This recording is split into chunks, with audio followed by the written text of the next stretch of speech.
According to the 4-year cycle, the Bitcoin top is in or it is getting very close. And that's what we need to discuss because I'm seeing some warning signals in the market, also based on the super important news and stuff we saw coming out yesterday and this morning with the FOMC and also the Trump and China meeting. So unpacked update video today, and we need to discuss a lot, not only the important news, but also the most important Bitcoin price data. We'll take a big deep dive into my Ethereum trading position, and of course I will give my outlook for the upcoming altcoin season. So from there guys, make sure to first of all subscribe to the channel and watch and like my latest YouTube videos, and then we can dive into the most important content. Since according to the 4-year cycle, Bitcoin has topped or the top is getting very close. If we compare it with the cycle lows to cycle highs, basically from the 2017, 2021 and now 2025 post-halving years, and of course the cycles, we do know that now indeed we are getting very close to a top like we saw here in 2017 and here in 2021, and it is indeed getting a little bit dangerous according to the 4-year cycle. And also I'm seeing some weakness in the market. And with weakness, I'm stating that I see some very positive news coming out with the Federal Reserve, of course, cutting the interest rates by another 25 basis points. We saw the announcement coming out that the Fed is going to end QT from off the 1st of December, which is also a massive announcement. And we saw some positive news coming out about the US and China, and the US is going to suspend their tariffs for another year and will also suspend the entity list export controls for another year. So super interesting stuff here. And the China-USA deal is not only this, but it's a lot more complicated and a lot bigger. Also with, for example, no more obstacles on rare earths and some other stuff. So it is an absolutely massive deal, and you would say that Bitcoin would start pumping after something like that, but what we saw was actually quite a large dump to the downside, and that is concerning me a little bit. It is making me a little bit cautious, because dumping on news like this is not going to be a very good scenario. But I must say, I do have one big reason why I think Bitcoin saw a dip back to the downside. And that's because the rate cut odds for December have come back down ever so slightly from about 85 to now 70%. So traders think that the Federal Reserve might not be cutting rates in the next December meeting. Most of them still think it's going to happen, but less and less, because Powell yesterday said that it's not certain that they're going to cut rates in December, which I think is logical, and usually it goes like that. But still the market is panicking a little bit on exactly that news. So I am getting a little bit cautious, because I think in general the news was very bullish with, for example, QT ending, but the market is still showing some weakness. One positive aspect for Bitcoin, I personally think, is that we filled the entire CME gap we discussed.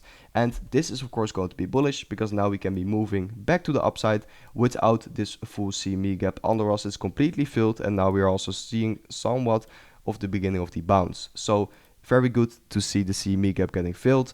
Bitcoin versus the Nasdaq here is also hanging on this major support level, seeing somewhat of a wick. So first signal that we could maybe be bouncing here, because this is indeed going to be an interesting level for Bitcoin versus the Nasdaq, Bitcoin versus US tech stocks. I basically draw out this chart because I think Nasdaq has been outperforming Bitcoin this year, and usually it is the other way around. So I think Bitcoin's eventually going to outperform the Nasdaq once again, and that will mean that you could see a nice bounce on exactly this level. So let's see about exactly that. But indeed, last times we saw some major bounces for Bitcoin from off this level, so I think something like that could happen once again, also aligning with my thoughts that we could still see a good move for crypto in Q4. And with that, we do know that after the last two FOMCs, we saw some negative periods of performance for Bitcoin, and that is something we only saw in 2024, and we've never seen it more than 2 times during this entire bull market. So I think after this, it is going to be logical that we're going to see a positive period for Bitcoin, and if not, it is maybe going to be another sign that a bear market is a little bit closer than we usually and now think.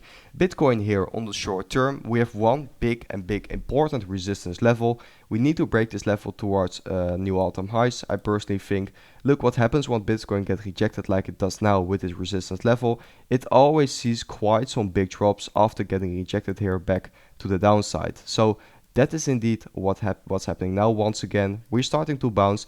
I think once Bitcoin is going to reclaim or break this exact level, that's going to be the moment where you make new all-time highs or minimally move to the range highs, but probably new all-time highs, because that is what we have been doing all the times once breaking this level. So let's see about exactly that, but this is indeed a very important resistance level for Bitcoin, and in my opinion, the most important level. Yes, that resistance level, according with, for example, the bull market support band, is going to be the biggest one for Bitcoin, I personally think.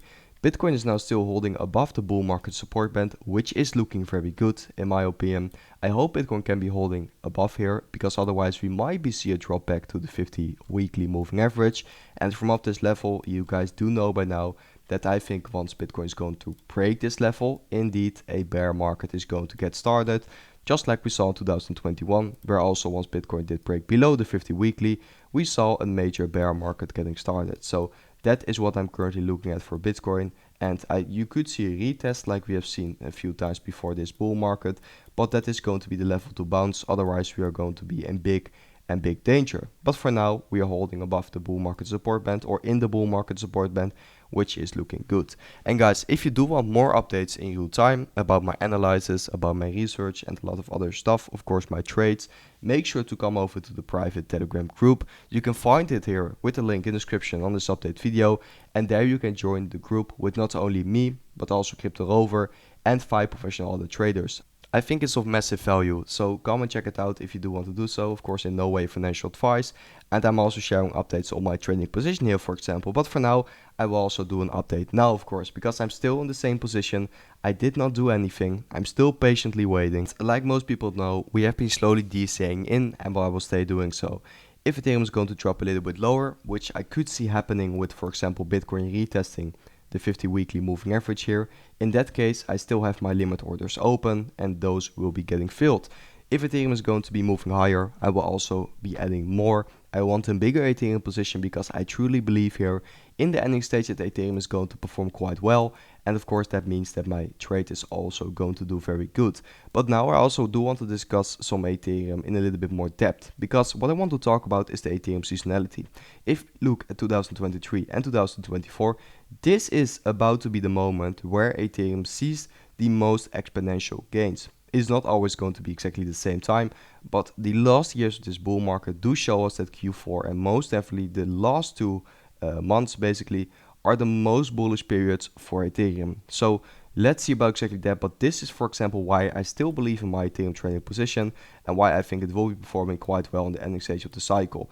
On the Ethereum chart it's going to look a little bit different, because it is looking very similar like what we are seeing with Bitcoin, with, let me see, this major resistance level, but for Ethereum it's laying at somewhat of a different place. I think once Ethereum is going to break this level, the range high is going to be next, and from off the range high, Ethereum could be making new all-time highs. I truly think so in Q4, because it will make so much sense. Then of course we have altcoins, others versus Bitcoin, smallest altcoins priced in Bitcoin, and I overlaid it with the Fed balance sheet, because what the Federal Reserve announced yesterday is that they will be ending QT, quantitative tightening, and that is of course going to be a massive announcement. What it means is that, for example, now the Fed balance sheet is going to move to a more neutral pace here. You won't see the tightening of the balance sheet anymore or growth, but eventually I think QE, so quantitative easing, could also return, and that's going to be the phase where the Fed will start adding more assets to the balance sheet once again. And that is the phase where altcoins do see the most parabolic gains, because there's more liquidity available, and liquidity needs to find a home. And once there's a lot of liquidity in markets, usually risk assets do get a lot of liquidity and a lot of capital injected in them, because there's more yield and there's more upside. So I think that this announcement is going to be absolutely massive, and most definitely in the near future, if you could even see QE getting started, it is going to get very interesting. But for now, it is still a bit uncertain, I must say. And guys, that was it for today's update video. I hope you guys enjoyed today's update video. If you did so, make sure to subscribe to the channel and watch and like my latest YouTube videos. And then I will see you guys in my next update video tomorrow.